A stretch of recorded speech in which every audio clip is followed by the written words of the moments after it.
Dini maal warra miidiyaa irratti lakkoofsa maxxansanii warri tidaarii barbaadan gara kanaan silkii kanaan nu bilbilaa kan tidaarii barbaadan minaamni jedhamu jechuudha. Waan akkasii sanaa baay'ee namatti ni jedha. Intini ila miidiyaa irraa abbaa manaa dhufe jedhu haadha manaa dhufte jettus baay'ee waan das hin jenne yookaan hadduma bakka walitti dhufamee ji'a 2-3 ta'anii addaan bahama jechuudha. Kana irraas of eegaa. Wanti riskiin namaa hireen namaa rabbi harka jiran siniin jedha. Akkasii kana irraas bareechaa of eegaa. Lakkoofsa kanaan nu bilbilaa maal ta'a warri tidaarii barbaadan minaamni jedhamu. Tidaariin intiniidha. Qodaa wayitii dallaalamee gurgurama. Tidaariin hiree kan keeti hiree rabbiin sii dabarsee siniif jedha. Salaamu alaikum warahmatullahi wabarakatuh. Akkam jirtu fayyaadha nagaadha jajjabaattu. Banaanti biraas fayyaa keessanii nagaadha. Akka jirtanitti nagaa sin haa godhuun jedha. Waahii intini tidaarii miidiyaa irraa lakkoofsa maxxansanii namni tidaarii barbaadanu kanaan qara gennootas ta'ee tokko gennootumatu kan lakkoofsa ofii maxxansitu jira. Tokko immoo akka dallaalanatti tokko dallaalatee maalan beekaa dhiirumatu maxxansee kan tidaarii barbaadanu lakkoofsa kanaan nuquuf namaa jedhu. Innaa waan akkasii amantanii itti galtu amantanii jechuudha. Namni kun tidaariidhaan nama hin beekne lakkoofsa qofa onlaayinii miidiyaa irraa argattanii sooshaal miidiyaa irraa tidaarii naa ta'a jettanii itti galtu. Nama sodaachisu fakkeenyaaf jechuudha. Utuma kaa'amee dhuguma namuma qajeelaa ta'e jedhe gaafa dhaqamee itti galamee qaama wal bira gahamee jedhame jechuudha. Ammallee qilleensarraa yoo inni kan biyya biraa jiru ta'es yoo inni biyya jiraatee gennootu warra ta'uudhaaf haadha manaa ta'uudhaa jettu biyya namaa jiraatte gaafa wal arganii jedhan bakka innoo sila namni yookaan maatii isaa tokko hin beekamu maatii isii tokko hin beeku abbaa manaadhuma namaa ta'a jedhamee dhaqamee itti galama. Wallaahi kanas baay'ee sodaadhaan. Akkam maaluma jedhamee daffarameen jedhaman. Tidaarii abaluun kun tidaarii naataa bakka lakkoofsa tidaar farlaagiidha jedhamee lakkoofsa isaa fudhatamee bilbilamee anatu tidaarii barbaada ne kaana jedhan yoo isa gennoota ta'es yoo isa dhiira ta'es nan barbaada sin fuudha jedhee kan itti bilbilu jechuudha. Nama ija isaa gurra isaa hin beekne akkam ta'anii tadaraa rabbii akkam ta'anii intini jedhamu. Innaa kanas wallahi laazim baay'ee ulfaataadha.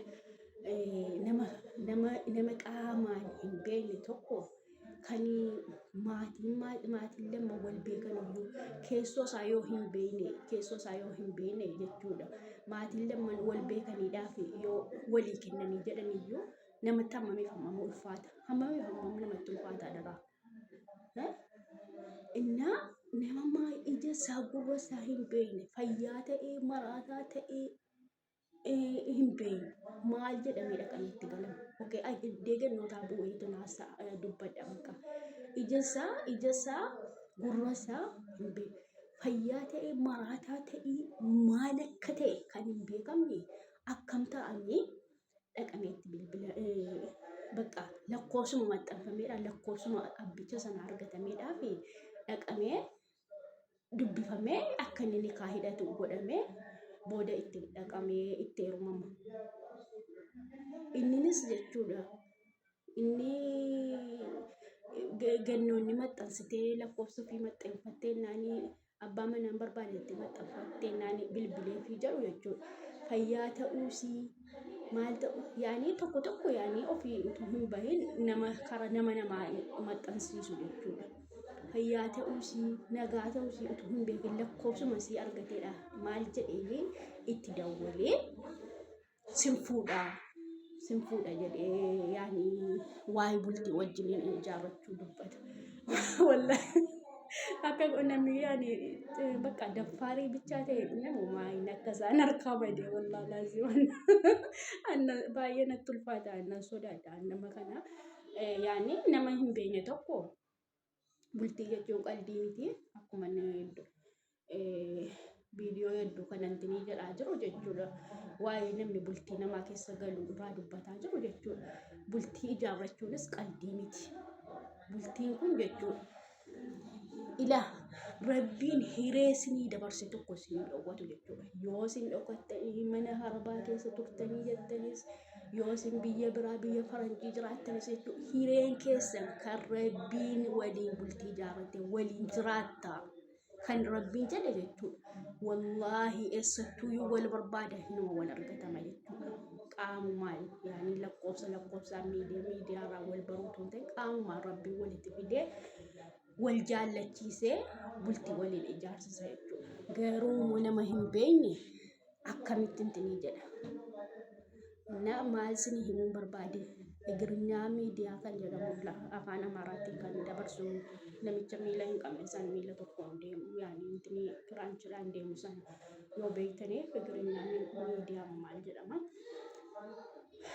Tokko lakkoofsa maxxansaniinaan guddoodha biyya arabaa kana turte galte ta'uu dhabu. Lakkoofsa maxxansaniinaan lakkoofsa jaraatiin namni itti daarii barbaaddanuu nuu bilbilaa. Suuraa jaraan maxxansuun hin barbaadudha suuraa jaraa. Namni miidiyaa barbaaddanuu itti daarii barbaaddanuu lakkoofsa kanaan nuu bilbiluu dandeessu jennaan lakkoofsa sanaan itti bilbiltee jechuudha. Achumaan jalaa kaasanii bakka tidaarii barbaada jettee bilbiltee achiin birrii 2,500 meeqa galchi jedhanii galchitee achii kaanii immoo bakka kan gisee takka jedhanii jedhan immoo kan intiniiti birrii 65,000 maal galchi jedhanii naan sargiidhaan kan hojjetamu sargiidhaan hojjannaa jedhamee galchite jechuudha. Birrii gara 120 wayii dhabde jechuudha nittiin sun. Achiin guyyaa gaafa sargiin sun intinii jedhamee hojjetamee bootaadhuma intinii biiroo jaraa jechuudha. Jarri intinii tadaraajanii jiran sanatti sargiin hojjetamee namni danuudha kan sargii hojjetu sun hundinuu asuma jira minaamini jedhamee sargii gaafa guyyaa sargii sana namichi silkii mucaan inni sila fuuchuu jedhe silkii fudhatee silkii cufatee badee jechuudha. Hin eegamaa hin jiru inni. Isiin birrii 1,000 kassartee birrii kennee inni booda sadaffaa ergite jechuudha. Booda kana kan isiin ergite maxxangaa baqaadha. Asuma taa'aa jedhani asuma nu bira taa'aa as galee taa'aa. Inni isiin 60,000 wayii ergite immoo 60,000 wayii immoo 70,000 wayii ergite immoo sargiidhaan hojjetama jedhame. Innaa guyyaa sargii sana inni hin jiru. Hin eegamaa maatiinis dhufee intinii jedhee namni sargii hundi namaa wal gahee waa tokko namni dhufu hin jiru jechuudha. Innaa wallaahi baay'ee nama dhiba. Birrii harkaa fudhatee maal jedhe booda akkana rakkoo wayiitu intinii jedhee rakkoo wayiitu qunnamee jedhee hin hidhamee gisee biraatti dabarfama minaaminii jedhame.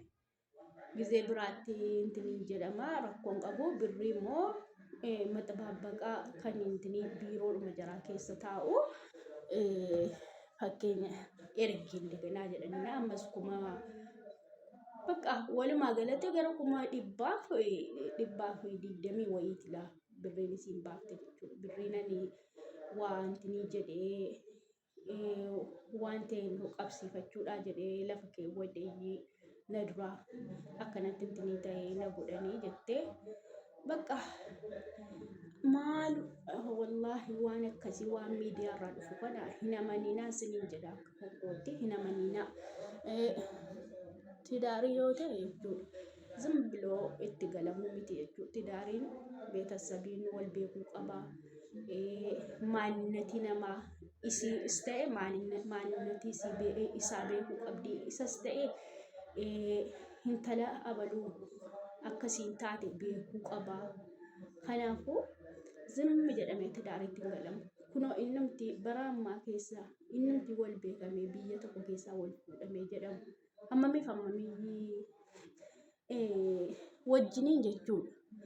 Hadda wal fuudhamee gisee jedhame gaafa yookaan waggaa tokko gaafa yookaan ji'a wal baxaxamuu qabu. Innumti maatiin wal beeku, innumti beetasabii wal beeku, innumti wal barame waliin guddatame walitti heerumuyyuu jechuudha.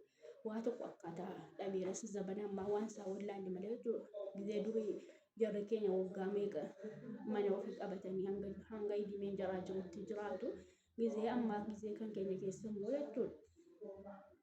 Bakka heerumtee hiikamtee fuudhee gadhiisee kana qofa dhageenya jechuudha. Innaa amantanii maa kana hunda maali wanti naasaa jiruu fi amantanii ila hiree rabbii sinii dabarse lafa jira. Hiree rabbii sinii dabarse lafa jira. Amantanii waan akkasiitiin gara sanaa meemee mokkoreetanii bultii ijaarradha minaamni jettanii akka itti hin galle akka hin shawwadamne namni amma nama nyaachuudhaan malee bultii namaa wajjin ijaarratee taa'uudhaaf miti jechuudha. Inni wal beekuyyuu kun waggaa yoo jabaate waggaa tokko lama waliin ta'a jechuudha. Isaayyuu biddama wal qabaa jechuudha. Yaa Rabbi hiree kan koo naa tolchi. Yoo biyya namaa jiraatte biyyattan gaafa nagaadhaan galee jedha yaa Rabbi ati hin qabda mana bareedaa abbaa manaa bareedaa kan imaana yoo musliimota kan imaana qabu. Kan amantii isaas jabeeffatu kan kabajaa namaaf qabu kan maatii isaatiif abbaa isaatiifis maatii kootiif anaafis kabajaa qabu yaa Rabbi natti qabi jedha Rabbiin kadhadhaa. Kan kiristaana taatanis jechuudha akkuma amantii keessaniitiin sadootii keessan godhattanii intini jechuu qabdu malee waa hin miidiyaarratti kun bara ammaa bakka abaluun dhufee birrii hammana nu nyaatee deeme. Abaluu akkanatti na janajjane na gochuudha. Birrii hammana ni kaana hidhatee birrii hammana akkaawuntii sirrii birrii 300 400 naqeennaan achumaan silkii cufatee bade. Waa waliin bitannee nakaade. Kana danata jechuudha. Innumti kaamee maa waliin dudubbatame maal jedhamee iyyuu ni kaa walii hidhatamee jedhamu jechuudha. Biyyuma namaa keessa teessanii waa'ee bultii ijaarrachuun haasa'inaa. Wallahi isa dhugaa Rabbiin siniin jedha. Gaafa galtanii jettanii kamtu bakka kamtu caala jettee maraxattee itti heerumuu dandeessa jechuudha gaafa biyya galtee jettee jechuudha. Namnis jechuudha intala baluu biyya alaatii galte jennaan jechuudha inni si fuudhuu barbaade jechuudha. Lafa kana indinii jedhee bakka dhufee si barbaade si fuudhuu haadha manaa si taasifachuudha si barbaade jechuudha. Maaliif biyya namaa dhaqxee galte እና kamiifuyyuu bakka bultii siin ijaarrachuudhaaf jechuun si wajjin ijaarrachuudhaaf si barbaade maal jedhee ijaarsa sitti argisiisuudha jechuudha. Miidiyaa irratti wal argitanii yookaan miidiyaadhaan wal bartanii yookaan iimoodhaan wal bartanii yookaan waatsaappiidhaan yookaan teelegiraamii yookaan misenjeraan wal bartanii bultiidhumatti galuudhaan hin fiiginaa. Nama nikaa ammoo yoo wal bartanii immoo jettan naamusumaan zimmi jedhaa yaani naamusumaan waliin intini jedhaati gaafa galte jette waa'ee nikaa hidhamu amala isaa galtee ilaaltee kaatee jechuudha.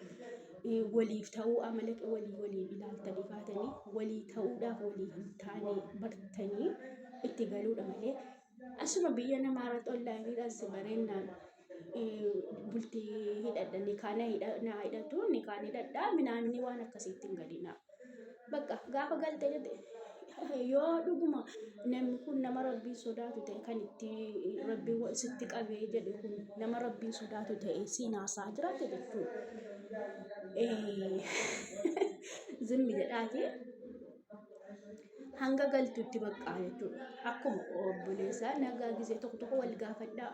Sanaan achitti bakka gaafa galtee jette amala isaa ilaaltee maal jettee namni kun naaf ta'a hin jarjaramoo hin jarjaruu namni kun hammam yoo mana naa wajjin waliin bultii ijaarranne obsa qabaa waa hunda ilaalte kaate yoo sii ta'e jedhe jaallatte dhuguma sii ta'e ni kaa kottuu ni kaa ergadhuuti ni kaa na hidhadhu jechuu hin dandeessa. Yoo sana hin taane immoo amantaniin jedhaman amantanii waan onlaayiniidhaan dhufu waan miidiyaadhaan dhufu amantanii ittiin galinaa booddee yoo boo'u ta'e malee maali boo'u inni biyyatti wal argame wal fuudhameeyyuu akkaataa nama harkaa gataa jira isa miidiyaadhaan onlaayiniidhaan wal barame intinii jedhamee amanamee achuma inni kana hidhatee abbaa manaadha jennaan ni kana hidhatee waan kan keetti waa tokko hin qabu isa kana booda isa waa kan keetti abbaa hin taane boodan si hima viidiyoo biraa irratti si hima ishee እና asumaan birrii gaafa ni kaa'idhamtu jammarte yoo jabaate ji'a tokko bakka afaan sirraan dinii achumaan kana lafa akkana argeera mana irratti ijaarana birrii hammana ergi akkana kanaan wal kana goona akkanan ta'e birrii ergi akkanan ta'e isatu እና በቃ wanti hireen namaa lafa jira isa waan biraa jechuudha isa waa'ee qabeenya waa hadha ni kaa siidhatee hadha birrii ergi lafa kanan godha minaamini jedhu isarraa gisee biraan sinii dubbadha utuma ni kaa fakkeenyaaf nama tokko wal bartee ni kaa siidhatee jedhe iyyuu sumnii tokko ittiin erginaan galtutti waa kan irratti alaafiin suma kan nama danda'u abbaa manaati jechuudha kan nama fuudhee mana ofii qabee bulchatu kan haadha manaa ofii bulfatu kan yoo ijoollee argate ijoollee ofii bulfatu abbaa manaadha haati guddisuu